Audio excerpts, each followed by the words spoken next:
I think what's rewarding about those conversations is I quickly realized that people use the same arguments. Whether I'm in the UK, Germany, Switzerland, America, Canada, wherever I've been and had these conversations, people don't have new things to tell me. Really, by and large, everyone says the same things.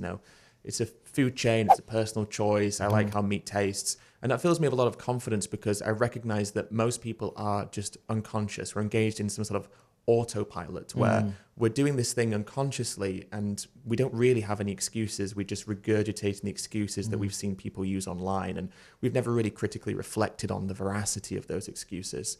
So that's definitely filled me with a lot of confidence. But at the same time, there are certain things that can happen that make you think, wow, humans, we've got a lot of work to do, especially not to necessarily pick on America, but I find that some of the crazy conversations I have tend to be in the US. I'm sure there's You mean the crazy beliefs that people have? Definitely.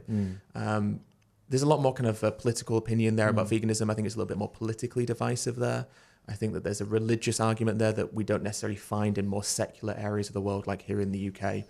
And I remember, there was a conversation I had just recently. This kind of puts it into context about the strangeness of some arguments. It was at Texas A&M, which is a big agricultural university. I think it's the biggest university in all of the US. It's in the heartlands of Texas. And so I kind of gone with a little bit of trepidation, kind of an awareness that maybe people wouldn't respond that well. But to be fair, everyone responded really well. But this one guy had a very unusual argument. And what it boiled down to was, he said that eating meat gives us bloodlust. I said, bloodlust? Surely that sounds like a negative thing. Why would you want that?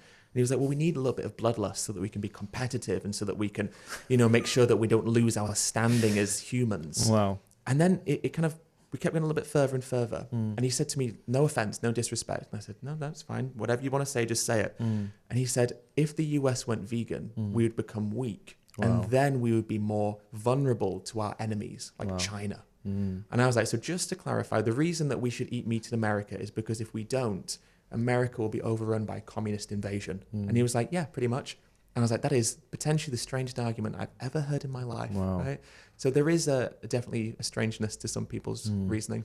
What we need and what we desperately are striving to do is cut through the misinformation that has been perpetuated and has been perpetuated for decades, and reshaping the narrative that has been fed to us for so long. And that's what I think this vegan propaganda thing is about. It's about leveling the playing field. And it's about saying, look, this is what the scientific community is telling us. This is what the medical community is telling us. This is what our moral intuition is showing us. It's time to listen to that and not, the heads of the NFU know that rainforests in South America are not being destroyed for soy milk and tofu, but are being destroyed to feed the chickens and pigs and dairy cows. They know that, but they're more than happy to go to the press and say with a straight face, vegans are destroying the rainforests. With their avocados with their exactly. soya mints. And they know better, because these aren't unintelligent people, quite the opposite. They're intelligent people who are using their intelligence to manipulate people in a way that isn't fair, in a way that is propagating lies, and in a way that is holding us back from actually creating what would truly be an ethical and sustainable food system.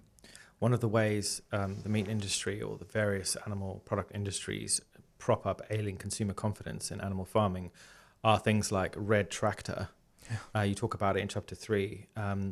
What are some of the best ways in which we can expose the truth behind these labels? Because they are pretty insidious in the way they work. They give people almost like the confidence to buy an animal product under the guise that the animals have died nicely or been treated well. Should we all becoming undercover investigators, or what's the way we can deal with this?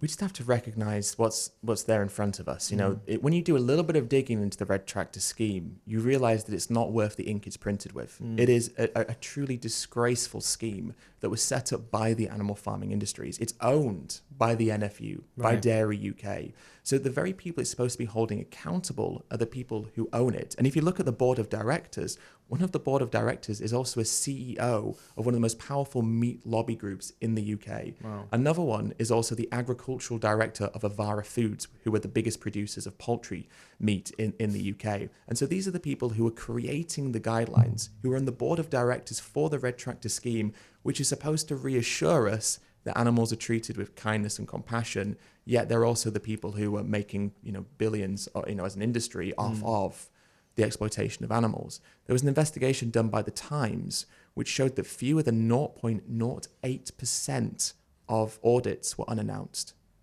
I mean, that's absolutely staggering. That's insane. Which means that the farmers who have been audited are told, we're going to come around and inspect your farm on this date at this time. Okay, Giving them ample opportunity to clear up any misgivings, right? Exactly right. So lo and behold, everyone's reassured and we're told that these farms are fine because the Red Tractor scheme has been there. But the Red Tractor scheme is auditing farmers who fund it through their memberships and through the union memberships. And it's auditing farms owned by people who sit on the board of directors of Red Tractor. I mean, how does that create impartiality in audits? It's like the foxes being put in charge of the chicken coop. Exactly. And being asked whether they should have tighter locks or not. Exactly right. I mean, that's such a great way of putting it. And so the Red Tractor scheme basically is a facade. So it's trying to convince us that these animals are treated in a way that's substantial. But actually, most of these practices and regulations that Red Tractor, encourages farmers to have are just the legal laws anyway. That this is just what's been enshrined by our legal system. So Red Tractor doesn't even really go beyond what's preordained already by the legal system that we have by laws. So. And we see time and time again farms being investigated, Red Tractor approved farms, because most of them are in this country. We see time and time again that they're investigated, and time again, not only are they breaching Red Tractor standards, they're breaching legal standards. And of course, what they're doing is incredibly immoral to begin with. And yet we're still sold this idea that these are one bad farm, it's one bad apple. But at a certain point, we have to recognize that it's not the apples that are rotten, it's the whole tree. The roots are rotten.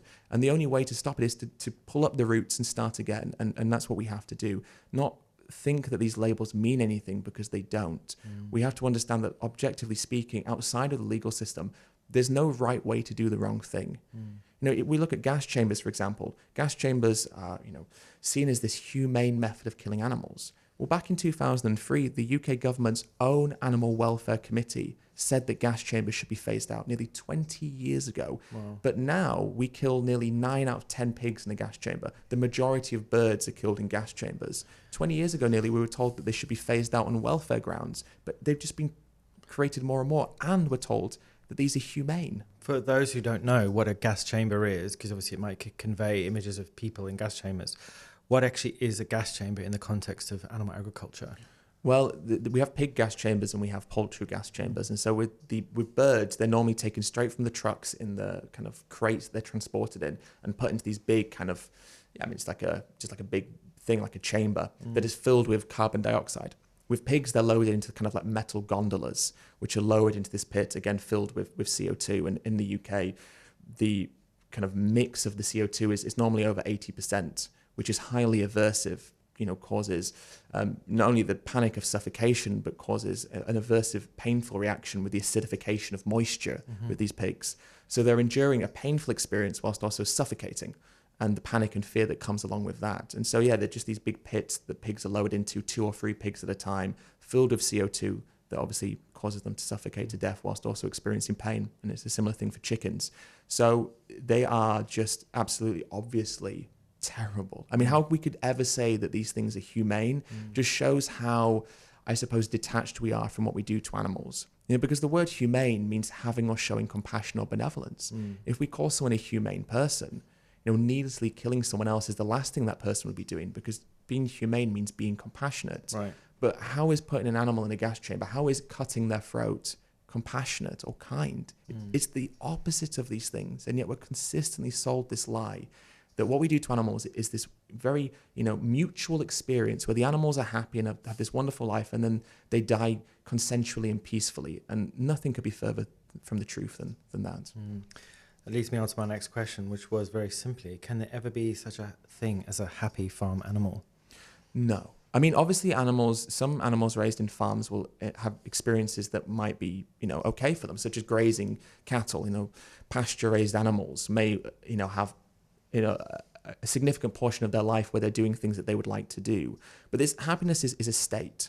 It's not just a temporary thing. And so for even these systems of farming, which are more idyllic and more quote unquote humane, there's still basic things that are required within animal farming. A lot of that's mutilations, forced impregnations, separations of babies from their mothers, and ultimately slaughterhouses. And so even with these outdoor raised ruminant animals, they live a fraction of their lifespan.